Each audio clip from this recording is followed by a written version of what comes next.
The dicotyledonous plant produces this Ipomea batatas, which is a member of the Convolvulaceae family that is sweet, starchy, and delicious. Science! It's a sweet potato.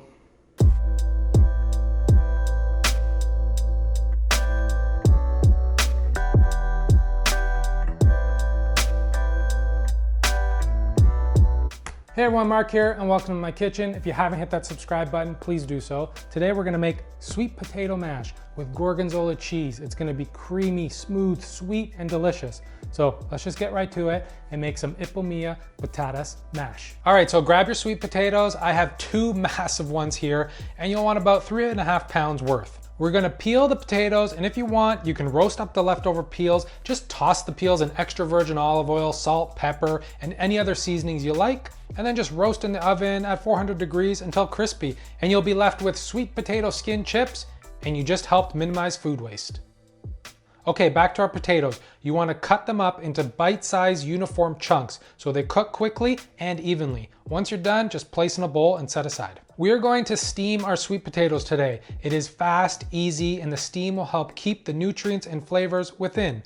Boiling is an option, but sweet potatoes are packed with water-loving sugars, so they tend to waterlog. So let's steam. So let's add some water to our pot and add your steaming basket. You want the water to be about 1 inch below the basket. We are going to get that water to a boil on high heat, add our sweet potatoes, and then cover with a lid. And bring the heat down to medium and wait about 20 minutes depending on the size of your potatoes. And as we wait for our potatoes, I'm gonna have an espresso.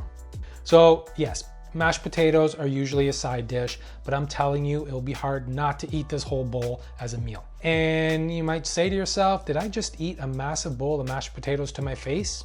Yes, yes you did. And I'm here to tell you that it's okay. Embrace the mash as a meal and you'll have no regrets.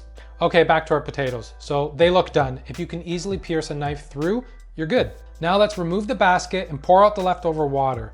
We can then add our potatoes back to the same pot, along with 1/3 cup of butter, a drizzle of extra virgin olive oil, and season with salt. Freshly cracked pepper is optional.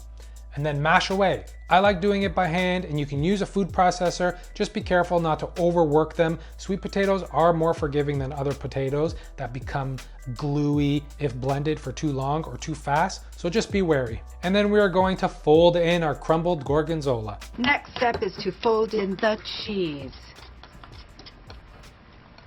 What does that mean? What does fold in the cheese mean? He folds it in. I understand that, but how do you fold it? Do you fold it in half like a piece of paper and drop it in the pot, or what do you do? Dad, I cannot show you everything. Okay, well, can you show me one thing? I like doing it this way as the cheese melts from the residual heat, but not fully. So you get these little pops of Gorgonzola in some bites. If you prefer everything to be smooth and melted, just add the cheese along with the other ingredients just before mashing. And then just give it one last taste, adjust for any seasonings if needed, and then plate it up and enjoy.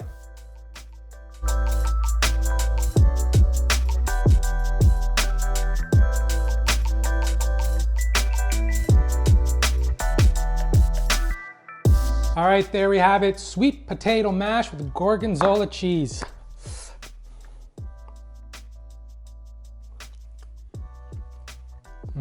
You get all that sweetness from the sweet potato. And then the Gorgonzola adds a nice, rich, creamy, sharp, tangy flavor to it all. And the potatoes are smooth like butter. I wouldn't worry if you eat this whole bowl.